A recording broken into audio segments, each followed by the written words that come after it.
Hello, my name is Abdullah Hamid bin Nazri and my matric number is 303818. In this video, I will critically analyze the appropriateness of selected UX technique applied across different stages of design cycle for case study 5, which focus on travel planning apps for solo traveler. This application is designed for solo traveler ages from 18 to 35, particularly women as well as senior traveler. The key challenge of this product is to balance between effective safety alert, cultural sensitivity, and offline usability while operating under limited budget and research constraint. The project consists of one remote part-time UX researcher, 2 UX designer, 1 localization specialist, and 3 developer. To address this challenge, I will discuss 3 UX techniques used at different stages of design cycle. The context of this case study is presented by several important constraints. Firstly, the project is funded by non-profit organization with a funded of 3,000 ringgit Malaysia, which restrict from the use of expensive or large-scale UX method. Second, there is no budget for international usability testing, even though the apps is intended for a global use. And furthermore, the application must function offline, as traveler may enter area with a poor or no connected internet connectivity. Due to this constraint, UX techniques that are costly, highly controlled, or dependent on large global dataset are not suitable for this project. The first UX technique used is remote user interview, applied during research stage. This app addresses complex and sensitive issues such as travel anxiety,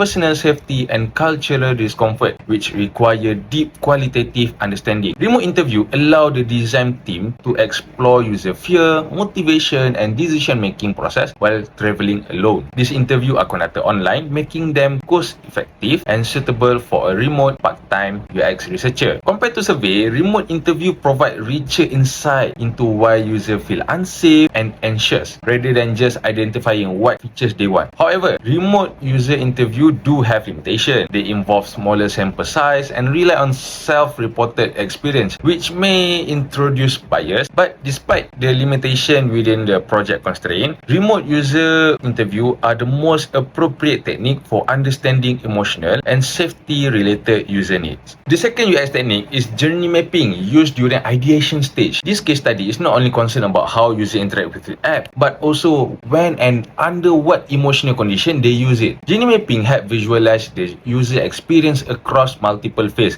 including pre-travel planning, travel in transit, emergency situation, and post-alert decision making. By mapping user action, emotion, pain point, and safety touch point, the design team can identify a moment of high anxiety and determine when the situation and interface should prioritize agency and when it should maintain calm tone. It also supports culturally sensitive design by considering how safety alert may be interpreted differently in various contexts. Compared to persona, journey map are more dynamic and better capture emotional changes over time. Persona describe who the user is, while journey map illustrate what the user goes through. Although journey mapping does not validate usability, it provides strong conceptual foundation for designing a context-aware and emotional sensitive experience. The third UX technique used is diary study, applied during testing stage. A diary study allows users to record their real experience while using the apps over several days or weeks. This method is particularly suitable because travel is a continuous experience rather than a single interaction. Solo traveler may use the app before departure, during transit, upon arrival in a new location, and when feeling unsafe. Emotional response such as anxiety, confusion, or reassurance often develop gradually, which cannot be effectively captured through a one-time usability testing session. Diary studies are also cost-effective and can be conducted remotely and reflect a real-world usage context, including offline situation. This makes them more appropriate than techniques such as A/B testing or analytics, which focus on optimization rather than emotional and safety-related experience. However, diary study often depend heavily on participant commitment and often produce unstructured data. Despite this challenge, diary study are the most suitable testing method for evaluating long-term emotional experience in this project.